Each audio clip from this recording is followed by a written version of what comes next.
As you may know, GPS offers several master programs to the students all over the world. In particular, we have a special program that focuses on studying China, known as MCPA. So the MCPA is known as Master of Chinese Economic and Political Affairs. So please help us spread the word and encourage young people to apply. I'm Ruixue. I'm Associate Professor of Economics at the GPS. I'm also the co-director of the China Data Lab here. My own research focuses on different aspects of the Chinese history and the contemporary politics, but through the lens of economics. We are here today to discuss the changing dynamics of state business alliances in the context of US-China tech war. I'm very pleased to be joined by Professor Chen today. Chen is an assistant professor in the School of Advanced International Studies at Johns Hopkins. She has many affiliations. She is a Wilson China Fellow and is also affiliated with the Fairbanks Center for Chinese Studies at Harvard. Her research interest lies in political economy and state-business relationship in China, especially the political, coalitional, and institutional arrangements of economic, tax, and industry policies.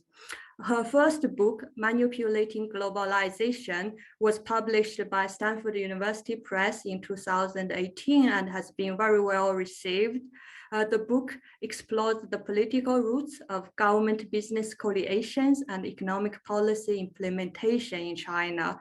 Her second book project is on capitalist and governance in China. So I look forward to reading the second book soon. Today, after her presentation, I will start a conversation. Then we'll open it up for Q&A. So please use the Q&A function on the bottom of your screen to submit your questions. I'll be reading the questions you submitted for our speaker during the Q&A session at the end of the presentation. By the way, this webinar won't be recorded, so feel free to express yourself. Without further ado, welcome Ling. You have half an hour. We look forward to hearing your thoughts. Thank you. Thanks very much, Ruixue, for the kind introduction. And it's really my honor to be here with the program. Previously, I think back in 2014 was my first time speaking for the 21st century and speaker series and in person. And this time I'm doing it virtually and equally excitedly. Now, let me actually share my screen. Just hold on for a few seconds.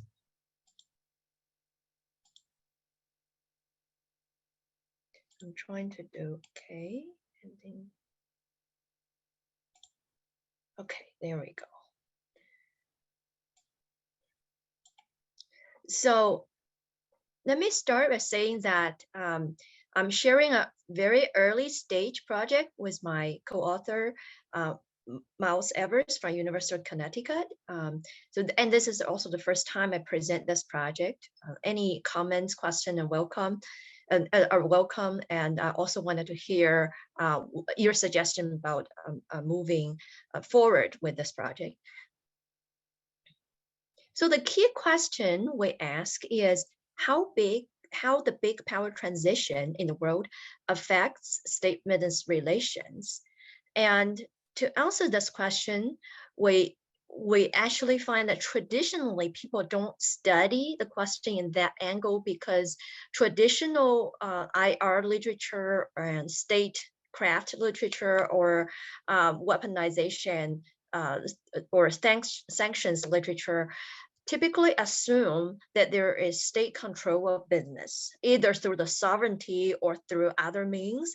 And that's why the state can impose sanctions when they want to. However, state and business interests may not be compatible. Sometimes the state, and we often observe, and also it's in our theory assumption, is state pursues relative gains, and they tend to worry about their technology dominance, their position relative to other countries. Whereas business tend to pursue absolute gains and tended to want to earn profits, basically earn money, profits through commerce. So when are they compatible and when they're not is the question. Other literatures have emphasized various domestic factors. For example, there's how state control markets and data access. There's the problem of resource balances and the military-civilian relations, and also strengths of certain kind of bureaucratic agency and how that agency can advance the sanction agenda. We argue that without denying these important factors, international power transition between the declining power and rising power shapes the compatibility of state business interest and shapes whether affects whether their interests align or misalign. So our theory starts with power positions in the world economy. We have dominant power and where the state pursues technology power and business earn profits through the technology dominance in participating in global value chain. And here they're largely aligned. Then we also have rising power. During the rising stages, state typically pursues technology upgrading policies, and business at this time wanted to earn profits by expanding profits in the global value chain due to their location in the value chain. So their interests do not completely align with each other. Now, at some point, the dominating power will become a declining power as the power transition reaches parity. That the states started to enact coercive sanctions to contain the rising power, such as the tech war that currently the U.S. has imposed on China, and the business in the declining power, however, wanted to continue to pursue profits in the value chain. Now, in the rising power, in response to the transaction, the state want to further pursue technology competitiveness and independence, whereas a business at that time can only earn profits through state-supported technology development. They're not having much options, and the business become more vulnerable. So if they want to pursue absolute business gains, the only way to do that is through developing their own technology. So here we arrive at our outcome that actually in declining power, the business interest diverge from the state, whereas in the rising power, the business interest realign with the state. And certainly this has implications because when you have interests diverge, it's harder for state to continue to exercise control. So the state control will be harder. Whereas when you have aligned interests, then the state will likely to have stronger control or easier for state to have control. So in terms of research design, we use case studies because there aren't just that many power transitions in the world. That happen much less frequently than the war even. Here we use the first case is a US state and business interest before and then after the tech war. Then we'll also explore the case of China. We look at China's state and business interest before and then after the tech war. So we're not only comparing US and China as the dominant power and the rising power, but we'll also compare them before and after. And finally, we also have a case of Britain and Germany before and after the sanctions in the early 1900s. However, I know that due to the nature of the talk and the time limit, I'm not going to have time to talk about this case. Just let me say really few words about this. It's basically during the early 1900s, before the World War I, that Britain is the dominant power then, and it looks at Germany and at the United States, and Germany at that time was a rising power. In order to contain Germany's continued rise, Britain actually, this is a historical finding that Britain actually imposed economic sanctions on Germany. And this, interestingly, leads to the British business actually kind of go around and circumvent the state to try to continue doing, even sometimes lying, but trying to do business with Germany. Whereas inside of Germany, the state and business interests further align. I don't have time to talk about this case. Today I'm mostly going to talk about U.S. and China case. And lots of our case study draw on secondary sources and report, but we also have done firsthand interviews with government officials, industrial associations, and business CEOs. Okay, let me see what happened. Okay, here. So first, the U.S. state and business interests before the tech war. The United States, in the United States firms, is actually our largest beneficiaries from the global value chains.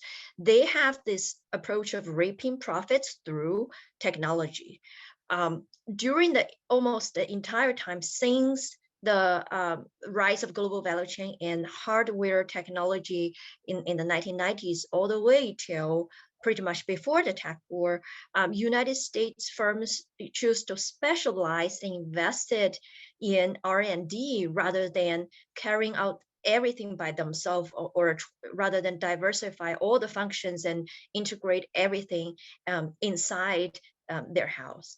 And then they also used global value chain to dominate the world economy as the lead firms. As such, they have gained advantages through that hierarchical structure, gained a lot of profits.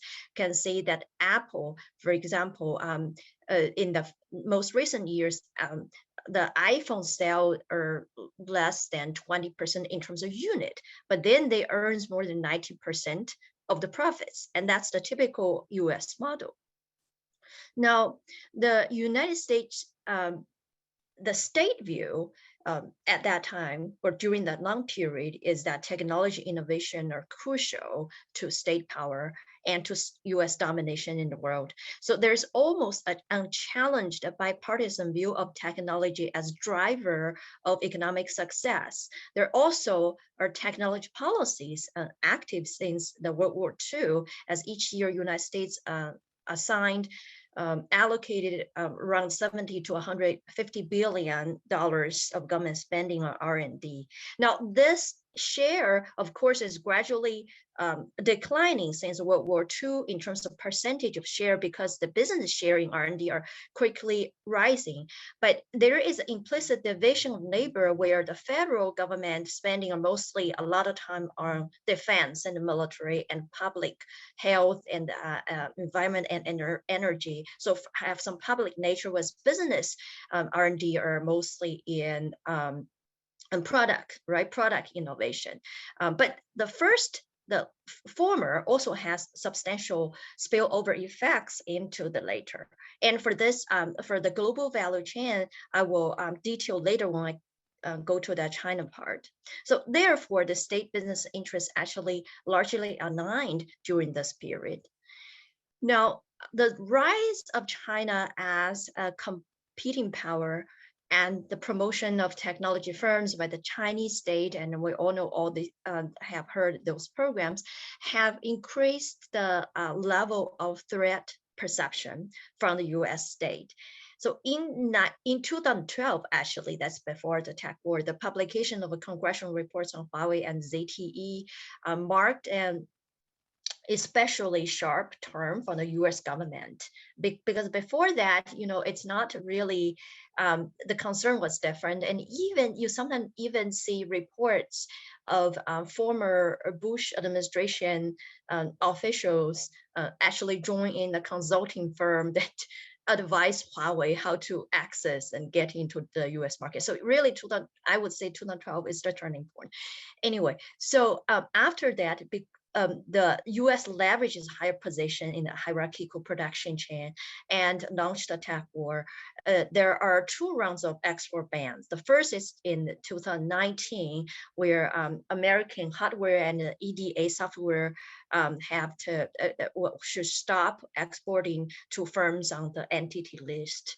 And then in 2020, they found out there's big loopholes because apparently they can just do it through the third party, if not directly through the U.S. Firms. So there's a further ban on any touch of the supply chains by these Chinese firms, and any third party using American equipment to manufacture those cannot ship to these firms. Of course, there's another one that often get confused, but it's the Federal Communication Commission's, the FCC ban on U.S. companies using products from Chinese companies. So domestically, these U.S. companies also cannot buy products from the Chinese companies such as Huawei, ZTE, and a bunch of other firms. Although the U.S. government weaponized the supply chains through the trade war, because of the threat that it perceived, and cut off the supply chains, the U.S. business are not necessarily on board. So U.S. firms still enjoyed complementary benefits. Basically, they lost $30 billion just purely because of the Huawei ban, and there's various companies earning money from Huawei. So they have lobbied against the tech war, and for global value chain or global or integrated global production, and pursued circumventing strategies. For example, Intel, Xilinx, and Qualcomm have lobbied against the Huawei ban. And there's also reported in Western Digital and Seagate are continue to ship hard drives to firms on the entity list. And also there are various industrial associations arguing for the continued open global trade. For example, for the SIA is the Semiconductor Industrial Association. They worry about unfair competition with the foreign rivals that were not banned from conducting trades with Chinese firms, and urged the U.S. government to approve non-sensitive component sales and to get the license in. And then the Telecommunication Industrial Association has advocated for open trade instead of made in America. It stated in front of the Department of Defense that global companies and supply chains played a vital role in the telecommunication industry, and further limiting the ability to source foreign products may inspire other governments to impose similar restrictions on U.S. products. So in addition to these, there are also firms that earned high profits from non-entity list firms. So it shows their intentions through these strategies. It shows their intention, shows their interest. And for example, Synopsys and Cadence continue to earn profits. Actually, a large amount of profits reported there. For example, for Cadence, reported 83 million in sales to China for just January to March quarter of 2020, which was an 80% jump from the same quarter in 2018 before the tech war. And that's largely because we'll get to the part that in China, they started to do semiconductor industry so much, and all the regional governments wanted wanted their service of chip design. And so that's why they were able to continue earn profits. And of course, after Huawei actually sell the major brand, iPhone brand Honors out, that they sold that to a consortium in Shenzhen, then the Qualcomm were still selling chips to Honors, because Honors now is not Huawei, it's a different company. So all these strategies shows that the firm's preference are not necessarily aligned with the state. Here, the state business interest actually diverged. And finally, the government actually sort of begrudgingly, Department of Commerce now increasingly allow selling of products of two entity list firms, including chips that are not related to 5G technology.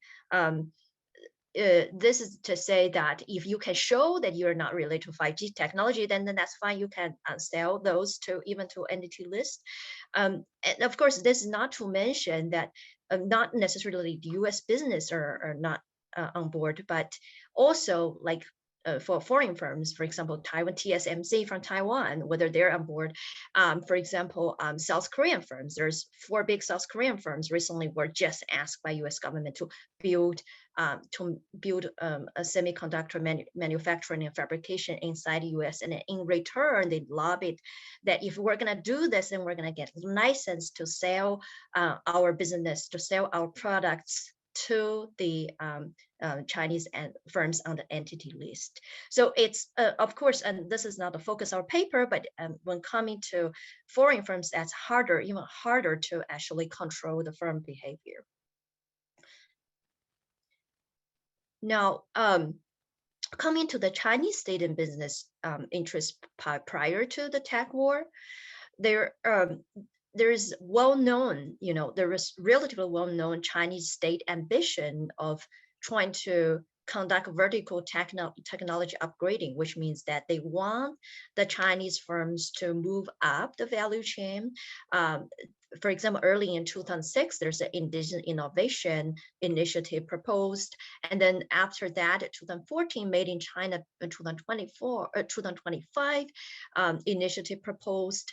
They are unsatisfied with the China's status as a rising power because they found out that largely China's still trapped at the end of the global value chain, and they wanted to increase that value add. They wanted to increase their technology status. Now, there's a little bit caveat that actually Made in China 2025, they already kind of recognize there is maybe a misalignment between state and business interests. So Made in China 2025 is not innovate in China 2025. That's why, because they wanted to seize the manufacturing capacity of China, continue to utilize the manufacturing capacity of China while they try to move to upgrade. And I'm happy to talk during Q&A more detail about that. Now, Chinese firms, however, mostly sought to expand production and sales horizontally, just at the particular market niche. And that a lot of Chinese firms at the time, that's prior to tech war and for a long period, did not necessarily wanted to really engage in indigenous innovation. So I'm sure there is cases of success, but when you look at distribution of the outcome, success is very small, and a lot of them are not even failure, but just they didn't even bother to try. Now, here we see state business interests actually, there's misalignment between them. That, during various stages, for example, during the joint venture stages, there's unsuccessful marriage between the Chinese and foreign firms in terms of exchanging markets for technology in 市场换技术. The reason is not only that, of course, foreign firms says, we do not want to hand technology to you just by foreign joint ventures enter China market, but also the China partner, the Chinese, a lot of times state-owned enterprises lack the incentives to really push to learn, because at that time, their focus is on production and sales. And this happened in automobile sector. There's a lot of criticism there, but it also happened in the semiconductor industry earlier with the Huajing and the Huahong project, when the state poured millions of RMB on that. Sorry, billions. Definitely, whenever semiconductor industry involved, they have to be billions. Sorry. Then in the global value chain period, that a lot of firms are competition at the lower niche markets. And this is true even for Huawei and the ZTE. So, a decade ago or more than a decade ago, when I tried to conduct my interviews, at the time, the biggest enemy of Huawei, it was certainly ZTE. It was not United States government, it was ZTE, for example, around the year 2009, 2010, because they were trying to dominate the domestic markets, but also lower niche markets in developing countries such as Pakistan, for example. And a lot of those aggressive terms associated with Huawei, like the wolf culture, matrix culture, whatever aggressive term, actually come out during that time, not because they're fighting with the United States, but they're actually fighting with ZTE. And for example, there's once that ZTE lost Singapore market to Huawei, right? Then the market department's manager or whatever, the head of the market division will likely to get fired. The competition was very intense.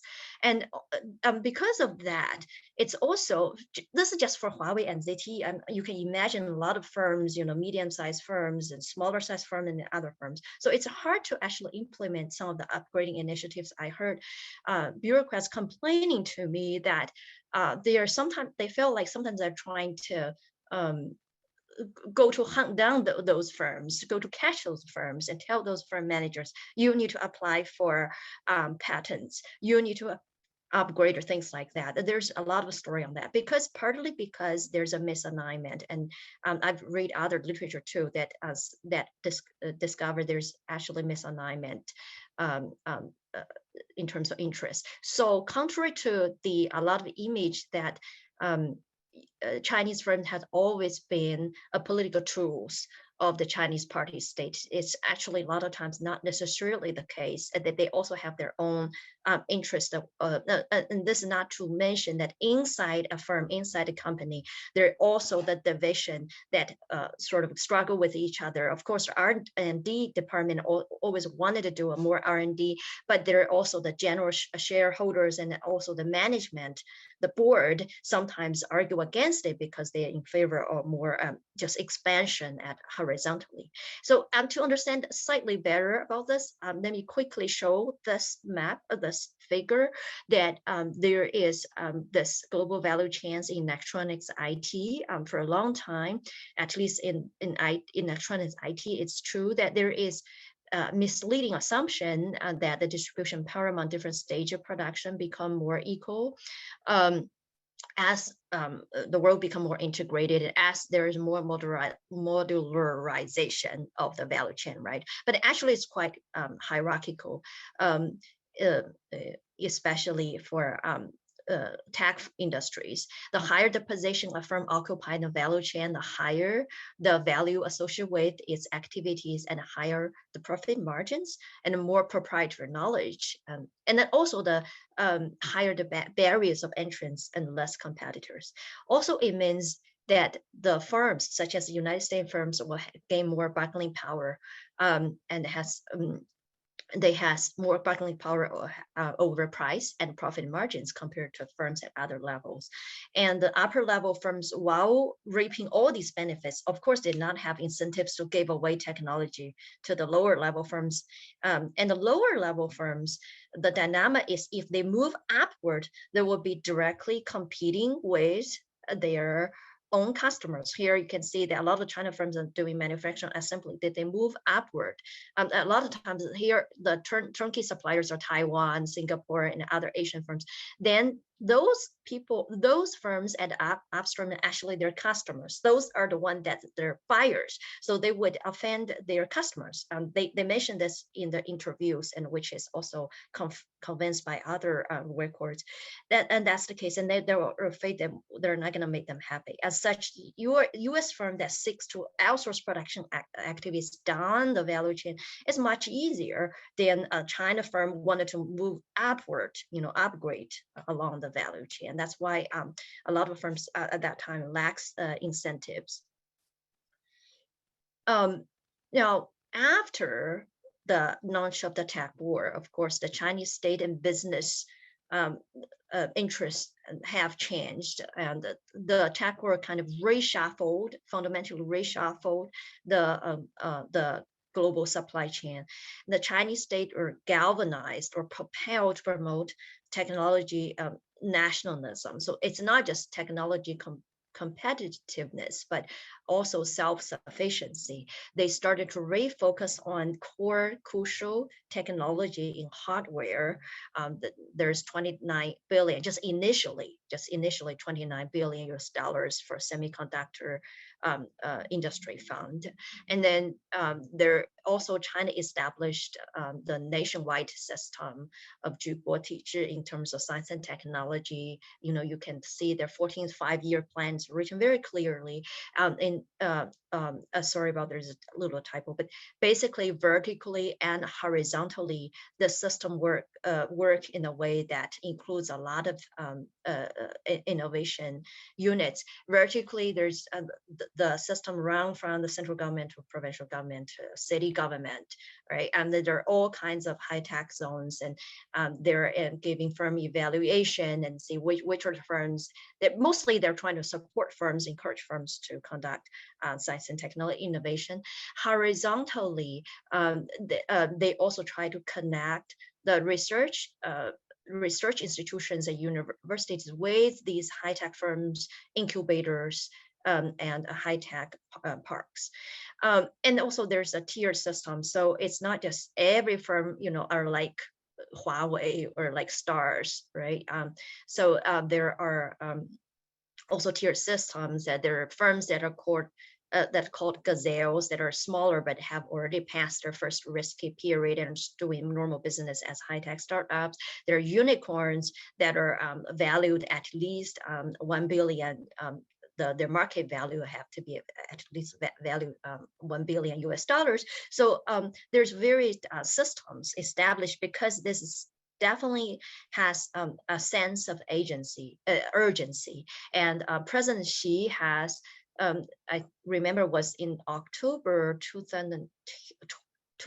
either 2020 or 2021, probably 2020, that has organized the entire Politburo to study the importance of quantum technology, because this apparently become the most urgent issue for China. And here are some of the examples of how municipality governments evaluate tech firms. There's a lot of documents, and there's a lot of bureaucratic works to do, but they're also not just bureaucrats. They invite experts to come to join and to evaluate. And there's, of course, technology experts, engineer experts, finance experts, and all kinds for each single firm.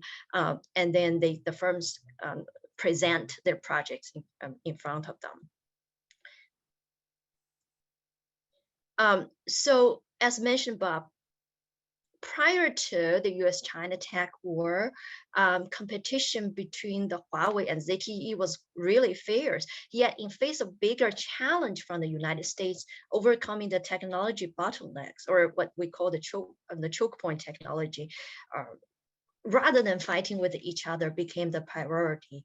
So Huawei sought to, for example, strengthen its own high silicon and also invested in domestic EDA, the electronic design automation startups, to deal with the technology pressure for chip design. And it has also throwing a lot of money in R&D and in chips. It shrank its personnel, but during the couple of years of the tech war, but then it also increased the personnel in R&D only. And also, there is SMIC, right? And they focus on medium to lower tech, lower end chips, but still it mattered because during a vulnerable stage where everyone has chip shortage, these chip makers such as SMIC actually can earn big profits through their own technology, because the chips, we installed in the cars and things are not necessarily as high as high end as the chips we use in computers and iPhones and or 5G, right? But still, there are demand for chips. So this is on the supply side. They also poached, talent from US and Taiwan. Remember, I mentioned the Synopsys and Cadence, that there's US firms and also Taiwan TSMC. So they poached some of the people who previously worked from these companies to come to China to develop the technology. Now, there's also interesting that demand side story as well, because previously there's high tech startups. When I show the figure of the global value chain and then how hard it is to move up the value chain, there actually are during that period, there were high-tech startups, but they were willing to actually spend money and spend effort on cutting edge technology. Some of them actually returned from the Silicon Valley. But during that period, their major dilemma wasn't that the technology was not advanced enough, but they have a hard time scale up because they don't have many customers. If people can't easily buy from Intel or Qualcomm or Broadcom, then why, the reasoning is, why would I buy chips or buy components from you, since those are more mature products already, right? So customers are not willing to risk. Here I'm talking about the industrial customers. Now these firms started to have markets and customers to scale up, because as the tech war happened, everyone is trying to hedge. Everyone was trying to think ahead. Even you were not directly on the entity list, you're plenty of Chinese firms are not on the entity list. You have to think about how to hedge and how to plan ahead. And maybe I try to get a supplier as a backup for my technology component. So that started to have a technology demand. Once they have technology demand, then they can have customers can give them feedback so they can continuously improve their technology. Previously, what happened is when they do not have customers, they can't even have feedback. They don't know where to improve, right? Improve their tech products.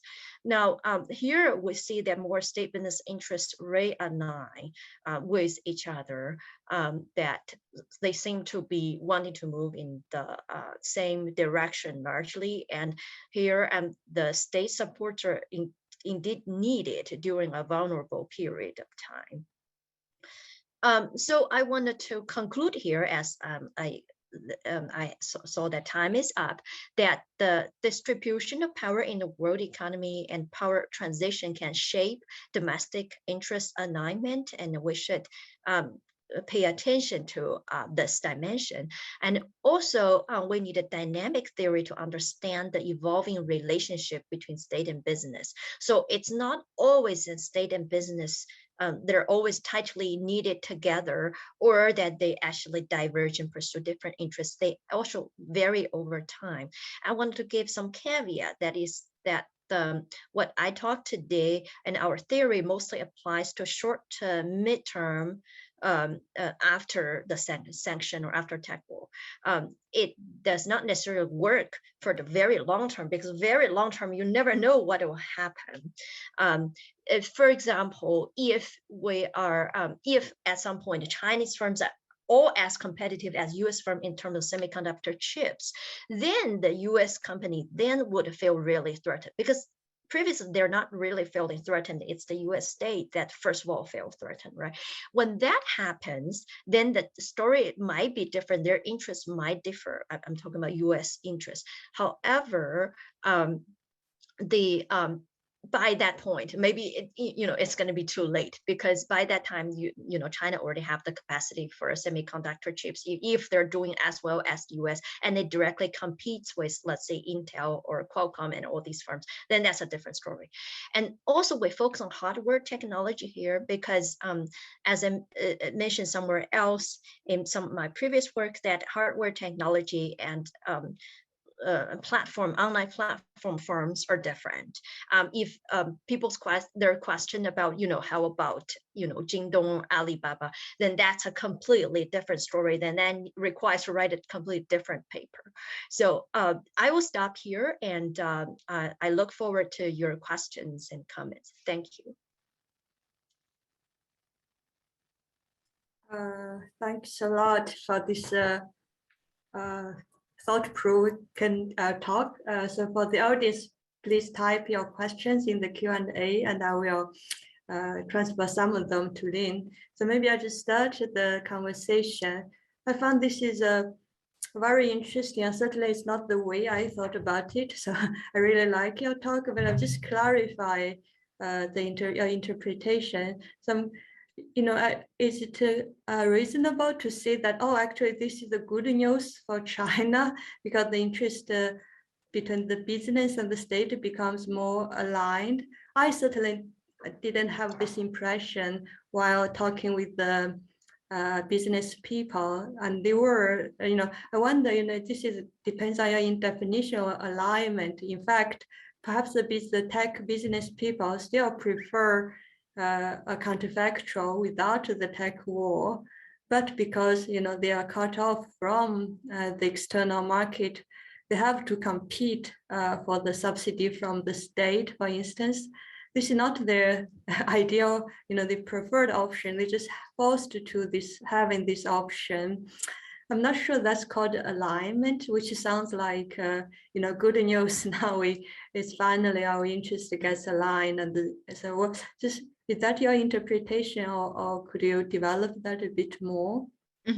Sure. So I'm not arguing that the business all love the current situation. Yeah, we're under a tech war, and there's another war going on, and and then there is also state regulation, and we're so happy. So my argument wasn't that the business were happy, but my argument was, given the situation, since it's not possible to say let's not have the tech war from US, since that option was not available, you could say propelled or almost forced to align with the state interest. So it's there. I guess there's not like an intention of business there to say that let's just actually do this, but rather of trying to analyze, just like a cost benefit analysis of say what my options are, and of these options, what might be the best option out there.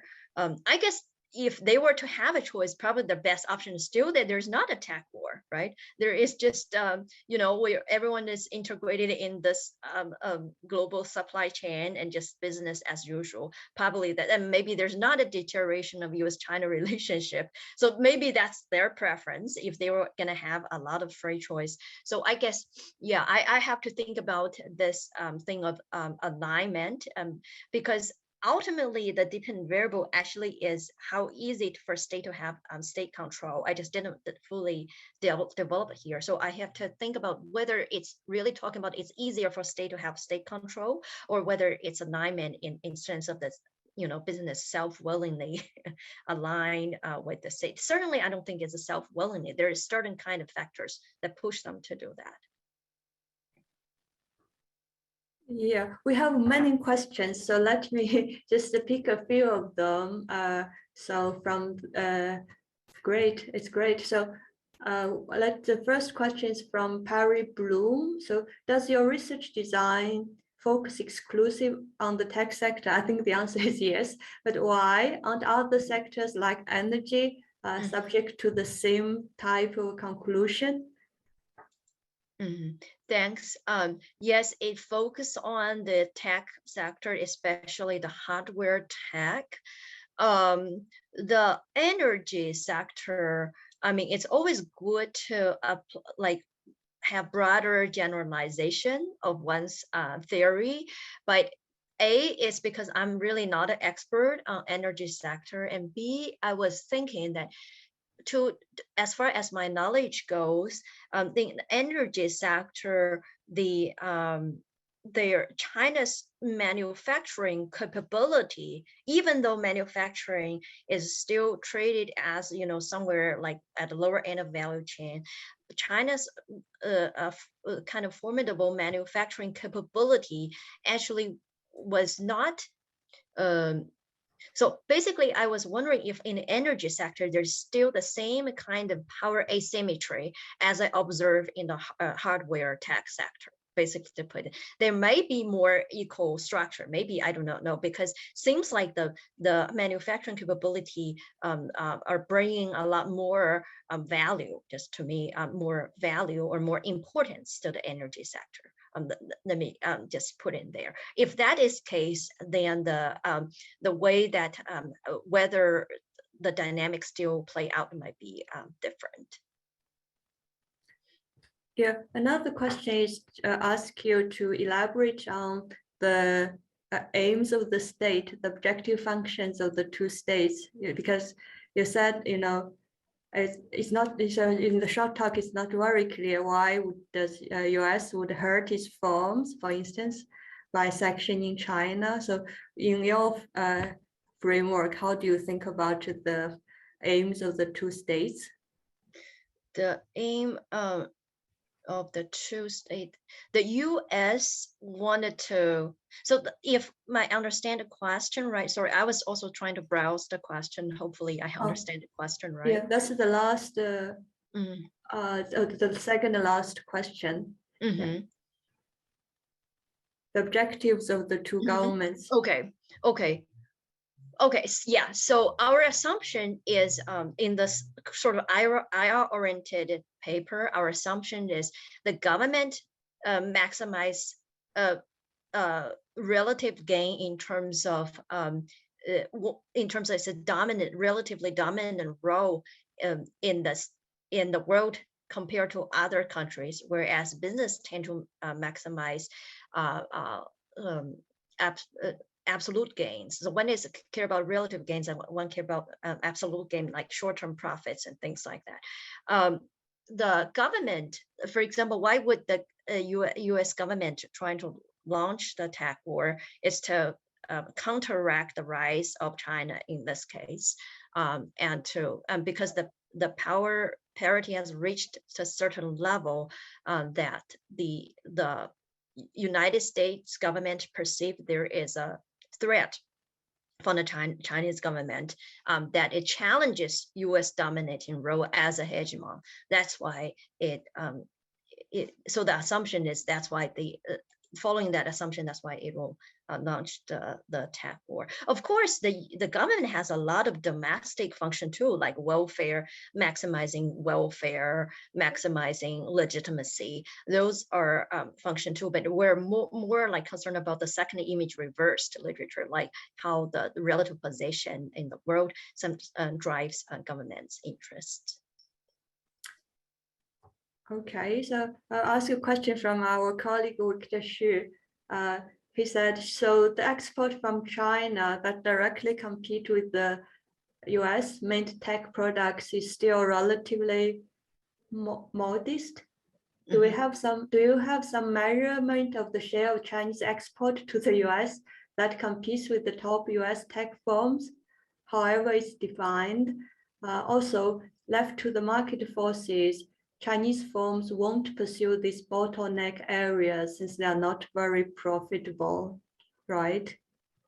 Yeah, right. So for the first question, I currently do not have an immediate number in my head. I can try to see if I can come up with measurement, but I agree with his judgment that it's still relatively modest. That's why they're still largely in a complementary on the business level, complementary relationship. That's why when at least the initial reaction of first and second year of business reaction to the tech war, it was like, why not we continue doing business on selling those chips to the Chinese firms, because they're not threatening. If they're directly competing, then that's a different story. Then the business may actually support that to, something that weakens their competitors. Yes, left to the market force. Yeah, if that is the case, then I would say, yeah, they probably wanted to have more. It's more profitable. Who wanted to, spend all these hard effort and not going to sleep and like days and nights doing these really hard tech work. And that's why in the past, like China started to do the semiconductor industry in the 1990s during Jiang Zemin's period, this 908 and 909 projects, billions of money poured in and they didn't work. That's because it's too hard and business understand that, right? But given the current situation that all of the constraints that they have, seems like business are forced to pay more attention to hardcore technology. So I agree, Ash. Okay, so there's an interesting question. The second one from David Wright. You said that the USA enacted sanctions on China in order to keep it down. This seems not, to be a polemical stance. Do you ignore that the fact about IP theft or other factors in this sanction decision?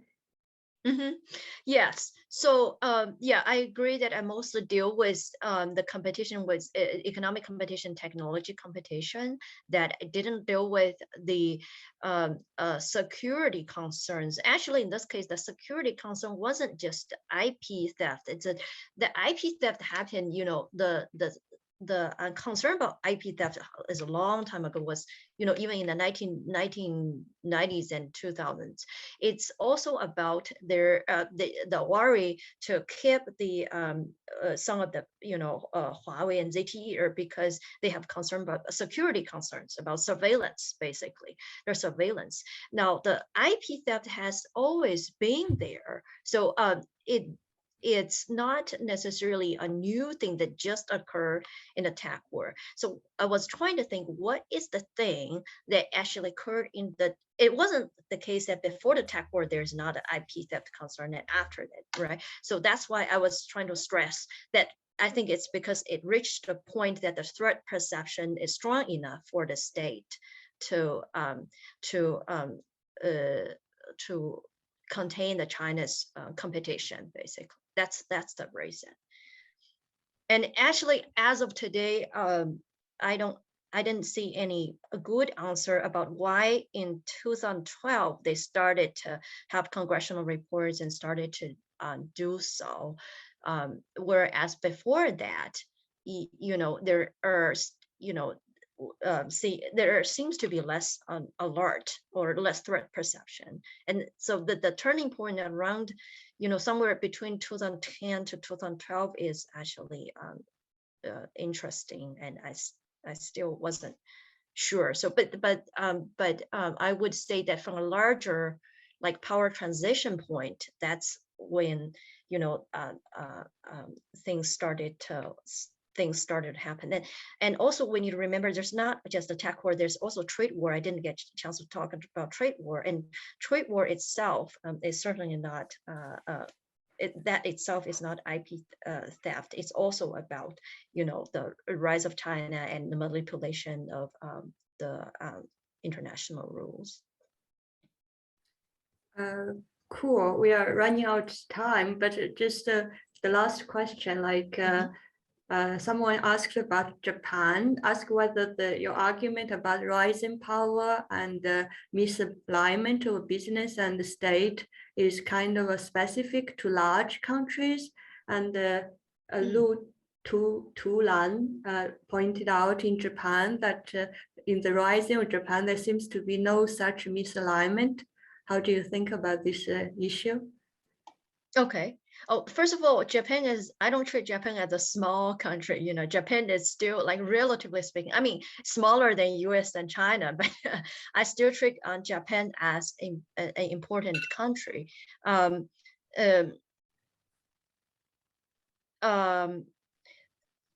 it's not just for Japan, right? For also for South Korea, right? What all those East Asian developmental states, how they rise. Actually, it's a very important question, and I don't know if I can fully address it right here. But for me, I think it's because the geopolitical setting was quite different.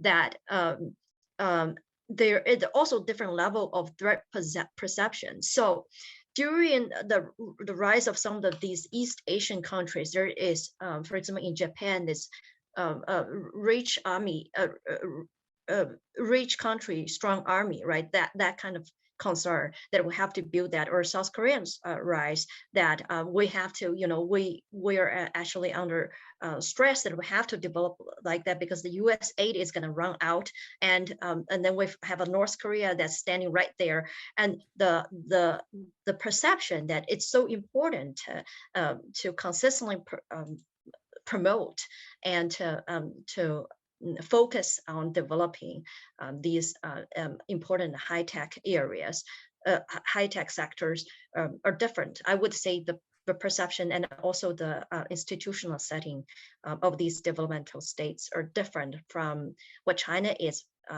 faced with during China's rising period, because China was quite much more integrated into the global value chain, especially through foreign firms coming in and then later export. That kind of phenomenon is actually missing in both Japan and in South Korea, because they restricted the entrance of foreign direct investment quite substantially during their high growth period.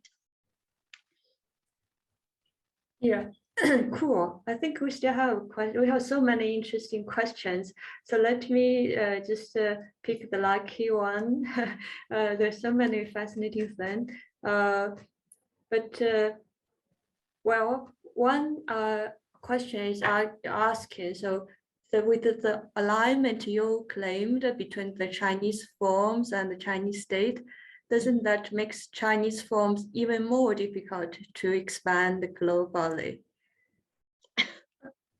Interesting, interesting.